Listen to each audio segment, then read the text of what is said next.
The circus. I remember when I wrote The Circus, I was living in Paris. Or rather, we were living in Paris, Janice. Frank was alive. The Whitney Museum was still on 8th Street, or was it still something else? Fernand Léger lived in our building. Well, it wasn't really our building. It was the building we lived in, next to a Grand Guignol troupe who made a lot of noise.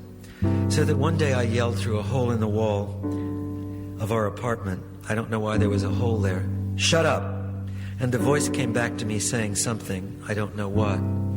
Once I saw Léger walk out of the building, I think. Stanley Kunitz came to dinner. I wrote The Circus in 2 tries, the first getting most of the first stanza.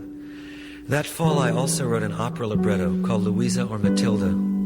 Jean-Claude came to dinner. He said, about cocktail sauce, it should be good on something, but not on these, oysters. By that time, I think I had already written The Circus. Part of the inspiration came while walking to the post office one night, and I wrote a big segment of The Circus when I came back, having been annoyed to have to go. I forget what I went there about. You were back in the apartment. What a dump. Actually, we liked it, I think. With your hair and your writing and the pans moving strummingly about the kitchen. And I wrote The Circus. It was a summer night. No, it was an autumn one. Summer when I remember it, but actually no, autumn. That black dusk toward the post office. And I wrote many other poems then, but The Circus was the best. Maybe not by far the best. Geography was also wonderful. And the Airplane Betty poems inspired by you. But The Circus was the best. Sometimes I feel I actually am the person who did this, who wrote that, including that poem, The Circus. But sometimes, on the other hand, I don't. There are so many factors engaging our attention. At every moment, the happiness of others, the health of those we know, and our own. And the millions upon millions of people we don't know, and their well-being to think about. So it seems strange I found time to write The Circus, and even spent 2 evenings on it. And that I have also the time to remember that I did it, and remember you and me then, and write this poem about it. At the beginning of the circus girls are rushing through the night in the circus wagons, and tulips and other flowers will be picked a long time from now. This poem wants to get off on its own someplace like a painting, not held to a depiction of composing the circus. Noel Lee was in Paris then, but usually out of it in Germany or Denmark, giving a concert as part of an endless activity, which was either his career or his happiness, or a combination of both, or neither. I remember his dark eyes looking. He was nervous with me, perhaps because of our days at Harvard. It is understandable enough to be nervous with anybody. How softly and easily one feels when alone, love of one's friends, when one is commanding the time and space syndrome, if that's the right word, which I doubt. But together, how come one is so nervous? One is not always.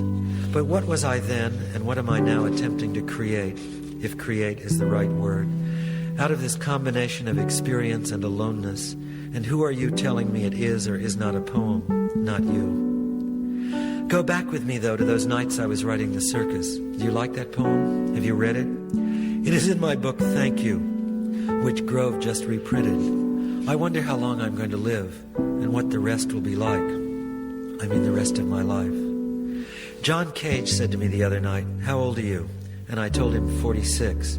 Since then I've become 47. He said, "Oh, that's a great age, I remember." John Cage once told me he didn't charge much for his mushroom identification course at the New School because he didn't want to make a profit from nature. He was ahead of his time. I was behind my time. We were both in time. Brilliant. Go to the head of the class.